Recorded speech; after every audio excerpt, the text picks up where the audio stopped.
Baiklah, Assalamualaikum warahmatullahi wabarakatuh.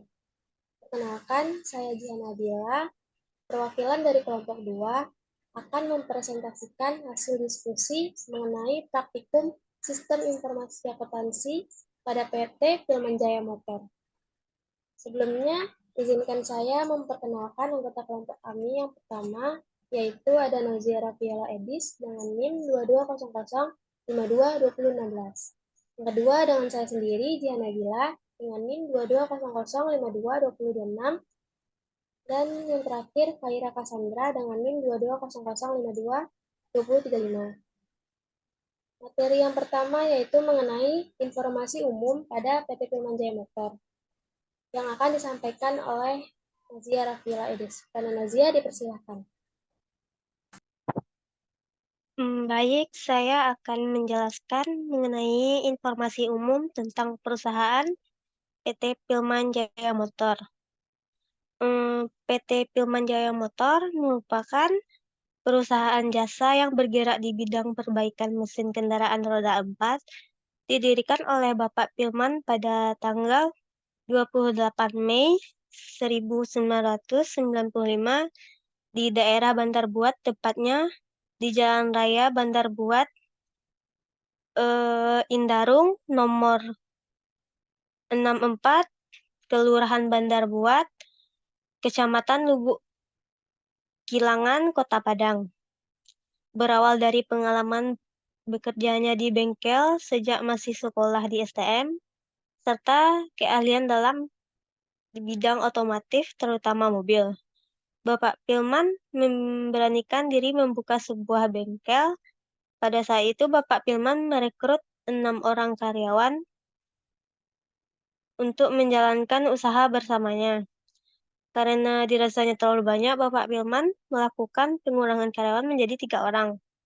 Walaupun demikian, bengkel Pak Pilman tidak pernah kekurangan tenaga karena persediaan Pak Pilman menerima siswa magang dan berbagai sekolah jurusan di Sumatera Barat.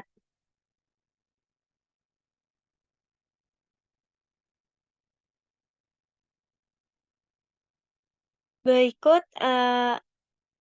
analisis SWOT pada UKM PT Pilman Jaya Motor. Ada beberapa masalah faktor internal dan eksternalnya, yaitu yang pertama faktor internal.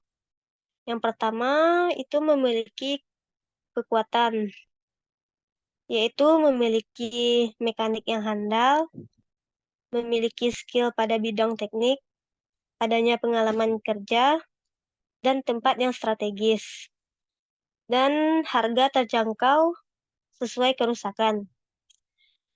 Selanjutnya yaitu kelemahannya, lambat dalam bekerja, kurangnya tenaga kerja karena terdapat banyak customer yang ingin servis, lalu alat mesin yang tidak memadai, dan alat-alat yang susah dijangkau.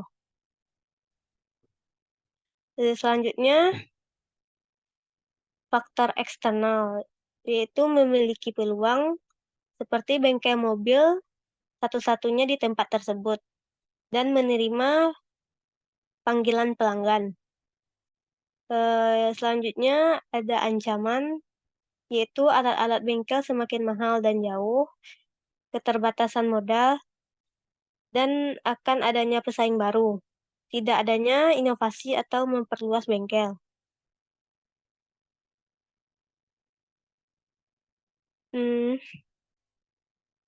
Selanjutnya, model umum sistem informasi akuntansi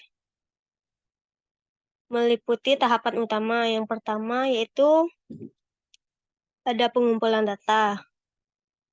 Tahap ini melibatkan pengumpulan data transaksi keuangan dan non-keuangan dari berbagai sumber, baik internal maupun eksternal organisasi. Yang kedua, ada pengolahan data. Data yang dikumpulkan kemudian diproses melalui berbagai tahap seperti pengkodean, pengklarifikasian, penghitungan, dan validasi untuk menghasilkan informasi yang relevan. Selanjutnya, penyimpanan data. Setelah diproses, data disimpan dalam basis data atau sistem penyimpanan yang sesuai untuk memudahkan akses dan pengelolaan data di masa mendatang. Yang keempat, pengendalian internal. Pada tahap ini, kontrol internal diterapkan untuk memastikan keakuratan, keamanan, dan integritas data dalam proses pengolahan dan penyimpanan. Yang kelima, yaitu penghasilan informasi. Data yang telah diproses kemudian digunakan untuk menghasilkan berbagai jenis informasi, seperti laporan keuangan, laporan manajemen, analisis kinerja, dan prediksi keuangan. Yang keenam, distribusi informasi. Informasi yang dihasilkan didistribusikan kepada penggunaan yang membutuhkannya, baik secara internal maupun eksternal, sesuai dengan kebutuhan dan tingkat akses yang ditentukan. Yang ketujuh, analisis dan interpretasi. Penggunaan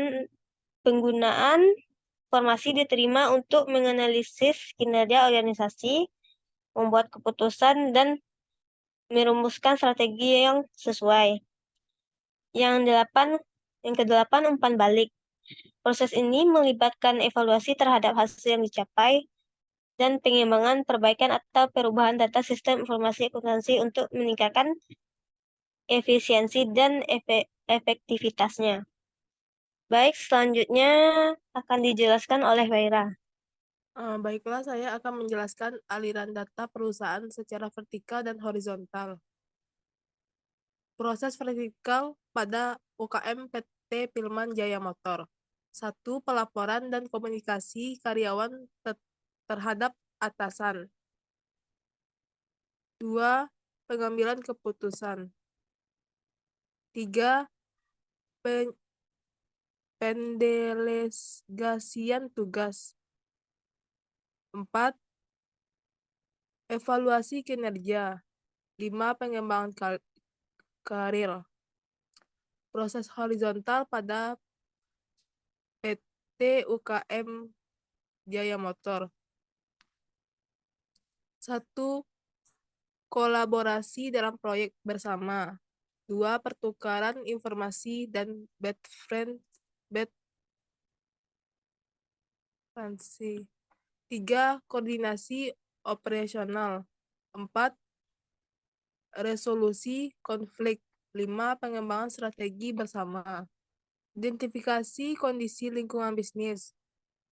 1. Lingkungan politik dan hukum yang berpengaruh besar terhadap perkembangan bisnis bengkel adalah dukungan pemerintah terhadap sektor UKM dan kebijakan akan pembatasan kendaraan. 2. Lingkungan ekonomi yang berpengaruh terhadap perkembangan bisnis bengkel adalah pengaruh nilai kurs rupiah terhadap mata uang. 3. Lingkungan teknis yang berpengaruh terhadap kondisi lingkungan bengkel, yaitu perubahan dari sistem karburator menuju sistem injeksi dan kenaikan harga spare part. 4. Lingkungan sosial dan budaya yang berpengaruh terhadap perkembangan bisnis bengkel, adanya tren modifikasi mobil.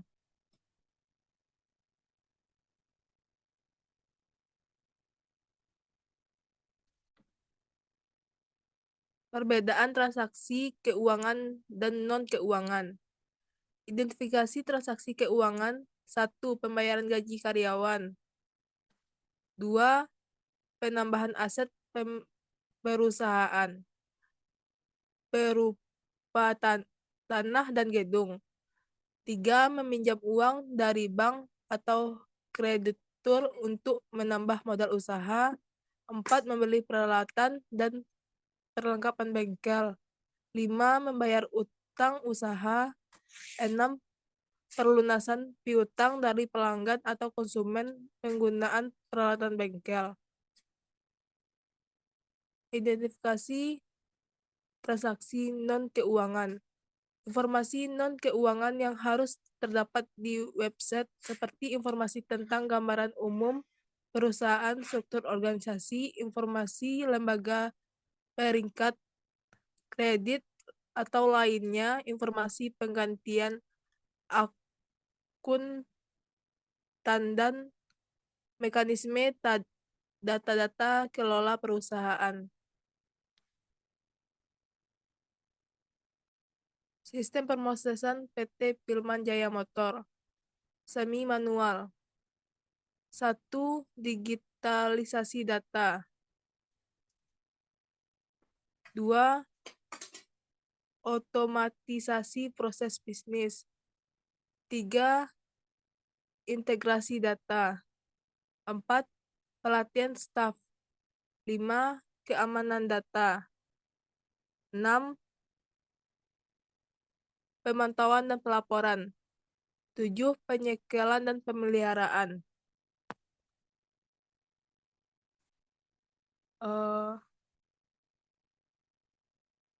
Hubungan siklus pemrosesan transaksi yang ada di PT Pilman Jaya Motor.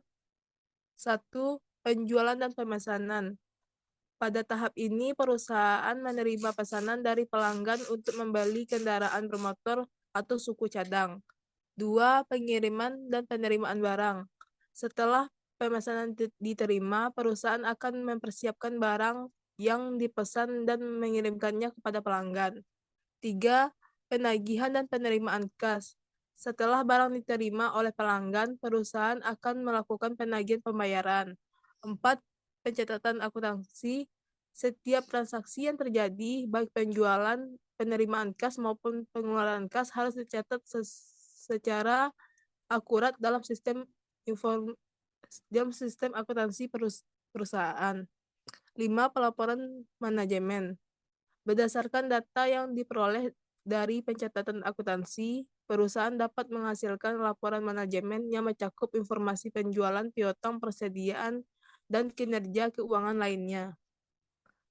Materi selanjutnya akan dibacakan oleh Jihan. Baiklah, selanjutnya yaitu diagram konteks. Yang pertama, dimulai dari owner, Pak Pilman sendiri. Yang pertama, bengkel memberikan daftar permintaan, status kendaraan, dan daftar surat perintah kerja kepada mekanik. Selanjutnya, mekanik memberikan data karyawan dan data permintaannya kepada bengkel.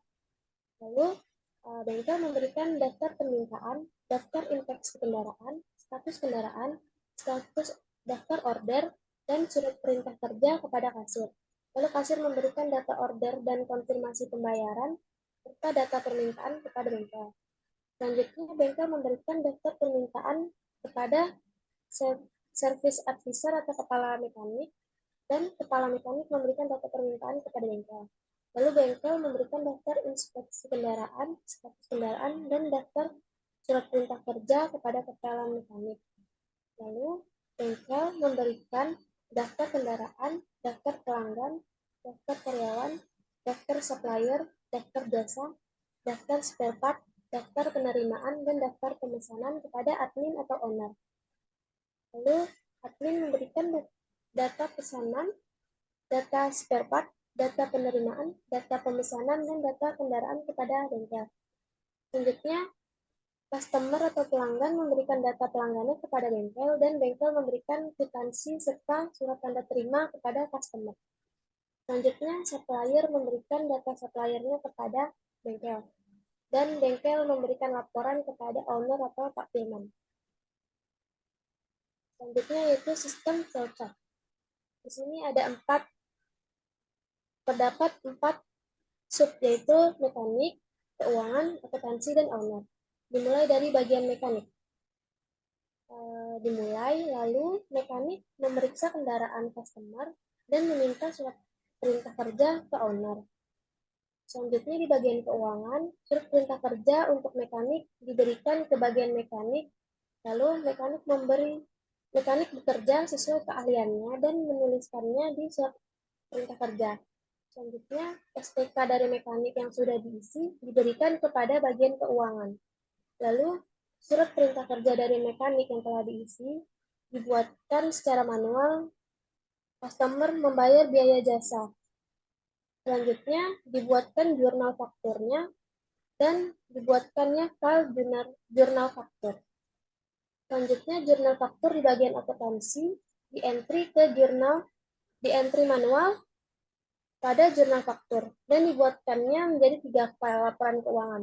Laporan yang pertama diberikan kepada akuntansi, laporan yang kedua dibagikan ke owner, dan file yang ketiga dicetak berupa salinan file dokumen kertas. Lalu salinan laporan keuangan file yang kedua diberikan kepada owner, lalu disimpan dan selesai. Selanjutnya yaitu program flowchart. Di sini ada 4 bagian. Yang pertama ada konsumen, PS atau admin, mekanik, dan owner. Pertama mulai.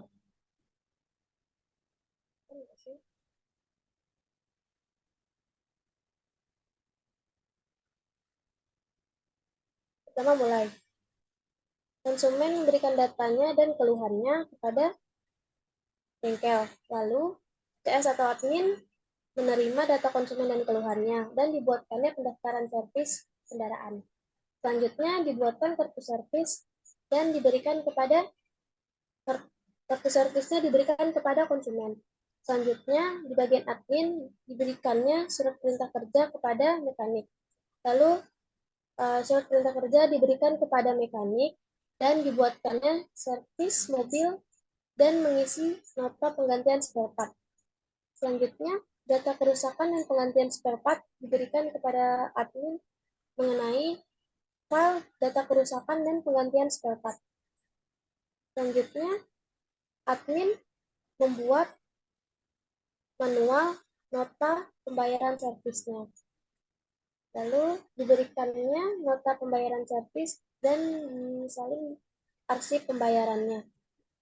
Lalu selanjutnya dibuat manual pada akhir bulan membuat laporan penjualan spare part, laporan servis, dan stok cukup cadang.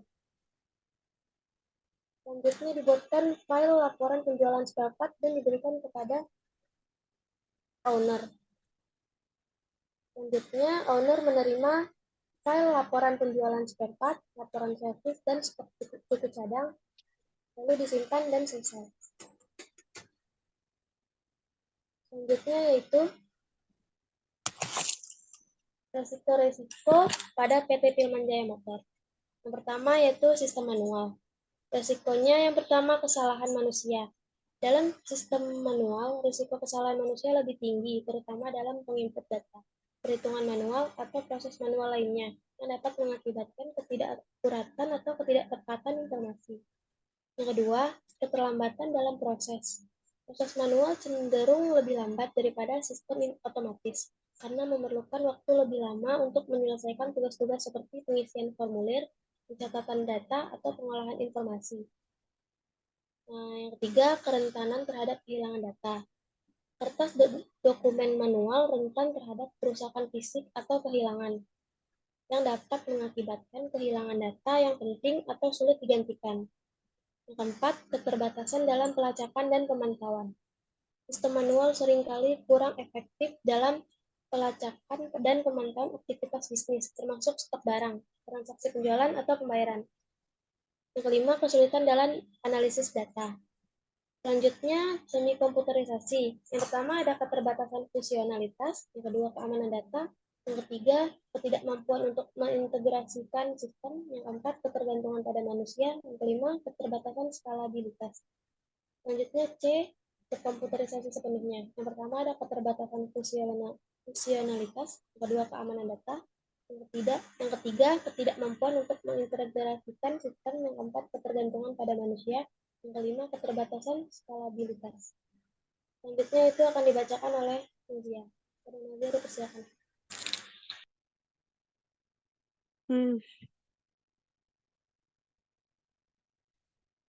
Baik, selanjutnya saya akan menjelaskan mengenai ancaman dan pengendalian. Yang pertama yaitu ancamannya risiko kesalahan dalam pencatatan pesanan penjualan. Pengendaliannya melakukan validasi pesanan secara. Baiklah, materi selanjutnya akan dibacakan oleh Nazia. Kepada Nazia dipersilakan. Baiklah, saya akan menjelaskan mengenai ancaman dan pengendalian internal pada siklus pendapatan.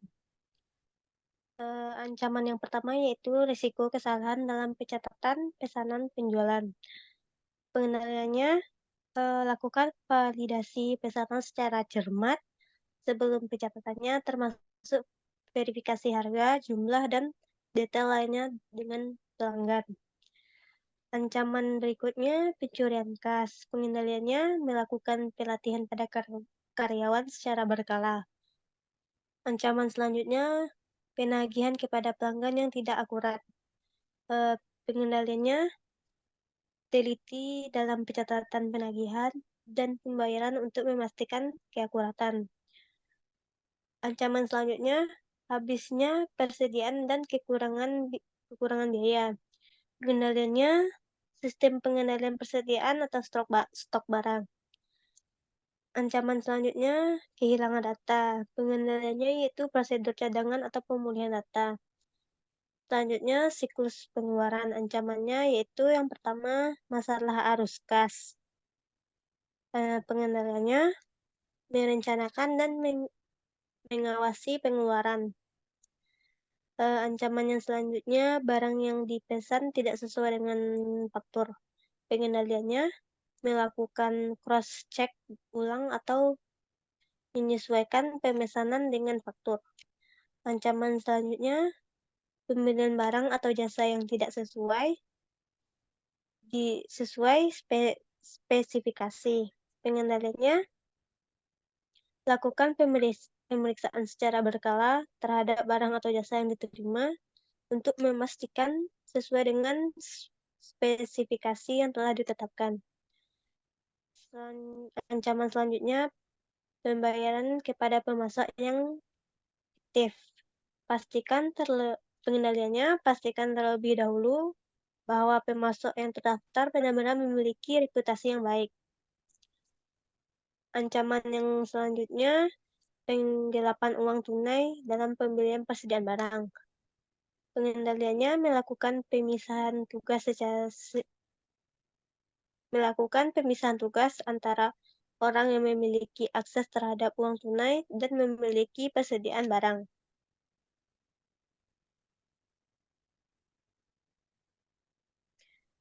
Selanjutnya yaitu mengidentifikasi bagian-bagian yang terlibat. Yang pertama ada kas. Kas merupakan salah satu bagian dari aktiva lancar yang paling liquid dalam neraca perusahaan.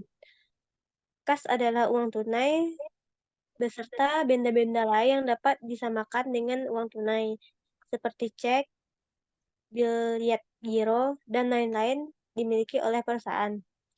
Yang kedua, beban biaya. Beban biaya adalah sejumlah pengorbanan ekonomis yang harus dikeluarkan oleh perusahaan untuk mendapatkan pendapatan dalam satu periode akuntansi tertentu.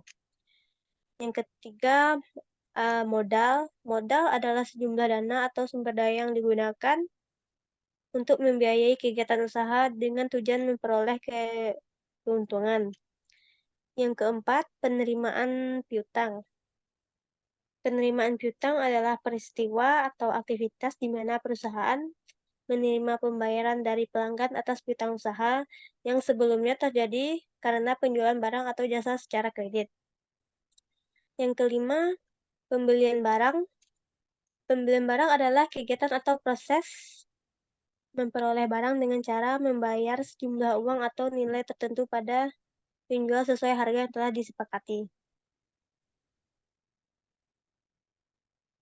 Selanjutnya, yaitu mengidentifikasi dokumen input maupun output digunakan dalam siklus ini. Dokumen output yaitu yang pertama, bukti transaksi meliputi faktur penjualan, faktur pembelian, nota penerimaan kas, nota pengeluaran kas. Selanjutnya itu jurnal penerimaan kas, jurnal pengeluaran kas, jurnal penjualan, jurnal pembelian, dan jurnal umum. Berikutnya buku besar. Selanjutnya itu dokumen output. Yang pertama yaitu laporan keuangan, yaitu laporan laba rugi, laporan perubahan ekuitas, laporan posisi keuangan atau neraca, laporan arus kas, catatan atas laporan keuangan. Selanjutnya, laporan pendukung, berikutnya pelaporan pajak, SPT tahunan, SPT masa, pelaporan pembayaran pajak penghasilan, dan pelaporan pajak pertambahan nilai atau PPN. Baik, berikutnya flowchart akan dijelaskan oleh Jihan. Baiklah, selanjutnya yaitu flowchart. Di sini ada 3 bagian. Yang pertama ada kasir, accounting, dan manajer. Nah, dimulai dari kasir. Pertama, pengumpulan bukti transaksi. Lalu dibuatkan dokumen, ada 2 bukti transaksi. Bukti yang pertama diberikan kepada accounting dan bukti yang kedua diberikan oleh kasir. Lalu di bagian accounting, bukti transaksi dibuatkan pembukuan secara manual, lalu dibuatkan jurnal umum, selanjutnya dibuat neraca saldo, dan diubah menjadi file berupa kertas kerja. Lalu selanjutnya dibuat manual analisis dan pembuatan ayat jurnal penutup. Lalu selanjutnya file neraca saldo disesuaikan dan dibuatkan secara manual pembuatan laporan dan mendapatkan 2 file, yaitu laporan keuangan. Laporan yang pertama di bagian accounting dan laporan yang keduanya diberikan kepada manajer. Lalu selanjutnya di bagian manajer laporan keuangan dibuatkan pemeriksaan dan persetujuan laporan. Jika ya, lanjut, dibuatkan pembuatan laporan penutup dan file laporan penutup. Jika tidak, balik lagi ke laporan keuangan yang ada di manajer. Dan selesai. Selanjutnya yaitu aspek lingkungan usaha yang mempengaruhi perusahaan atau bisnis yang dipilih. Yang pertama ada lokasi bisnis. Yang kedua yaitu faktor demografis. Yang ketiga persaingan. Yang keempat regulasi pemerintah. Yang kelima infrastruktur. Yang keenam peran ekonomi. Dan yang ketujuh kondisi sosial dan budaya. Selanjutnya yaitu model umum sistem informasi yang ada pada PT Firman Jaya Motor. Yang pertama, menyediakan layanan jasa tertentu seperti perbaikan, konsultasi, atau pekerjaan kontrak. Selanjutnya, mempekerjakan tenaga ahli atau tenaga kerja terampil. Selanjutnya, menawarkan jasa kepada konsumen atau pelanggan bisnis. Baiklah, sekian hasil presentasi dari kelompok kami. Apabila ada kekurangan atau salah kata, mohon dimaafkan.